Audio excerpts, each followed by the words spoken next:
What if the cruelest among us suddenly found themselves on the receiving end of their own malice? What if the universe itself demanded payment for unspeakable sins? The year was 1864, and the Civil War raged across a divided nation.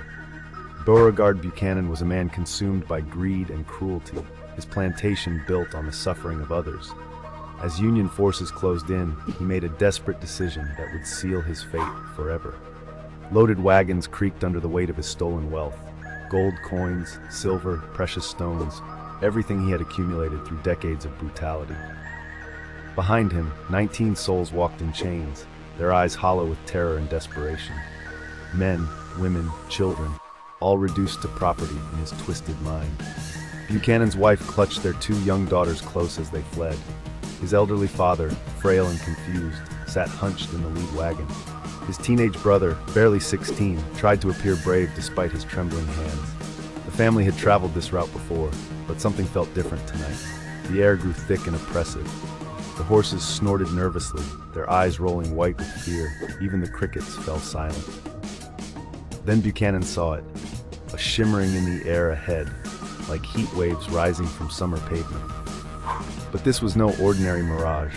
The very fabric of reality seemed to ripple and bend, too late to turn back. The wagons plunged through the ethereal barrier. The world exploded into chaos.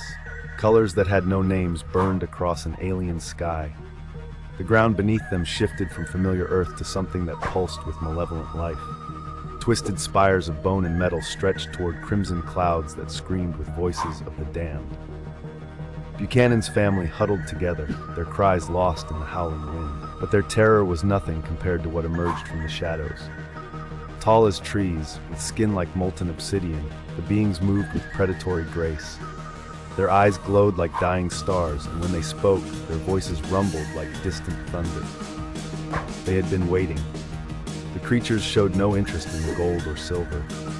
Wealth meant nothing in this realm. Instead, they focused on the humans with hungry anticipation. But their attention wasn't divided equally. Buchanan watched in horror as his family was herded away, their fate uncertain. The enslaved people he had brought were examined briefly, then released into the strange wilderness. They were not what these beings sought. No, they wanted him. The shackles that clamped around Buchanan's wrists were forged from materials that burned like ice. The collar around his neck pulsed with energy that made his very soul ache. He was dragged to a place where the ground itself seemed to weep. Days blurred into nights in this hellish dimension. Buchanan learned the meaning of true helplessness. The beings communicated through pain, their commands searing directly into his mind. He toiled in mines that stretched into the planet's molten core, his hands bleeding on tools that seemed designed to maximize suffering. Every morning brought new torments. The creatures delighted in his anguish, their alien laughter echoing through caverns that defied geometry. They fed on despair, and Buchanan provided an endless feast. He tried to bargain, offering his wealth, his knowledge, anything to escape. But the beings only responded with increased cruelty. In this realm, he was worth exactly what he had considered others to be worth, nothing. The irony wasn't lost on him. Every lash he received, every moment of degradation, mirrored the suffering he had inflicted. The universe had balanced its scales in the most poetic way possible. Months passed, or perhaps years. Time had no meaning in this place. Buchanan's body withered, his spirit broken. He thought often of the people he had enslaved, understanding now their desperation, their hopelessness. But understanding brought no redemption. The beings made it clear that this was his eternal fate. There would be no escape, no reprieve, no death to end his suffering.